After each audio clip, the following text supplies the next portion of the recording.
আচ্ছা, তোমাদের কার কার বাড়িতে জামাই ষষ্ঠীর দিন ষষ্ঠী পুজো আছে বলো তো? আমাদের মধ্যে না জামাই ষষ্ঠীর পুজোর দিন ষষ্ঠী পুজো আছে। তো এখানে আমাদের এটা হচ্ছে কালী মন্দির তলা। তো এই মন্দিরের মধ্যে একটা ষষ্ঠী তলা আছে, সেই ষষ্ঠী তলাতে আমাদের ষষ্ঠী পুজো হয়। এই মন্দিরেই আমাদের কালী পুজো হয়, মনসা পুজো হয়, আবার ষষ্ঠী পুজোও হয়। দেখেছো গাছটা কত বড়? এটা অনেক পুরনো গাছ।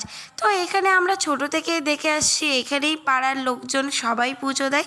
তো আজকে সকালবেলায় মা স্নান টান করে পুজোর জোগাড় করে পুজো দিতে চলে গেছিলো। সাথে ছিল পাড়ার অনেক বৌদি, কাকিমা, জেঠিমারা। তাহলে চলো পুজোর কিছু মোমেন্ট দেখে নাও।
আমাদের এখানকার মা কাকিমারা এইভাবেই পুজো করে।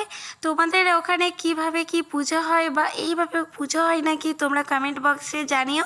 তো এই পুজোর পরে আমাদের বাড়িতে ছোট থেকেই দেখে আসছি যে জামাই ষষ্ঠীর দিন বিশাল খাওয়া দাওয়ার একটা ব্যাপার থাকে। তো দেখো মা পুজো দিয়ে চলে এসছে, আর দেখেছো বাইরে কীরকম রোদ উঠেছে। আর এইদিকে সকাল সকাল বাবা দেখছি বাজার থেকে মাটন চিকেন নিয়ে চলে এসেছে। এই বছরে বাড়িতে পিসেমশাই পিসিও আসবে না, আর এইদিকে আমার দিদি জিজুও আসবে না। জিজুর কাজ আছে, সেজন্য জিজু আসতে পারবে না। তো কী আর করা যাবে, আমি ভাবলাম আজকে সব রকম রান্না বান্না করে বাবাকেই খাওয়াবো। তো আবার সব কিছুই রান্না হয়ে গেছে, চিকেন, মাটন। তো এইদিকে আমি এখন 5 রকম ভাজার জন্য সব কিছু নিয়ে চলে এসেছি। তো সবার ফার্স্টে একটু গোল গোল করে আলু কেটে নিয়েছি, সেটা নুন হলুদ মাখিয়ে রেখেছিলাম। তো সেটাই এখন ভাজছি। সব কিছু ভাজাভুজির মধ্যে এই আলু ভাজা কিন্তু আমাদের বাঙালির সকলের মনেই অনেক বড় একটা জায়গা করে নিয়েছে। তো দেখো আমার আলুগুলো ভাজা হয়ে গেছে। এবার সেই একই তেলের মধ্যে আমি কিছুটা বটবটি ভেজে নেব। এই বটবটিটাও সেম আমি ওই নুন হলুদ মাখিয়ে রেখেছিলাম। বটবটি ভাজা খেতেও কিন্তু ভালো লাগে। দেখো আমার বটবটি ভাজাটাও হয়ে গেছে।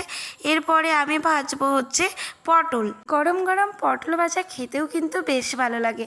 আর দেখো আজকের পটলটা আমি একটু ডিজাইন করে কেটেছি।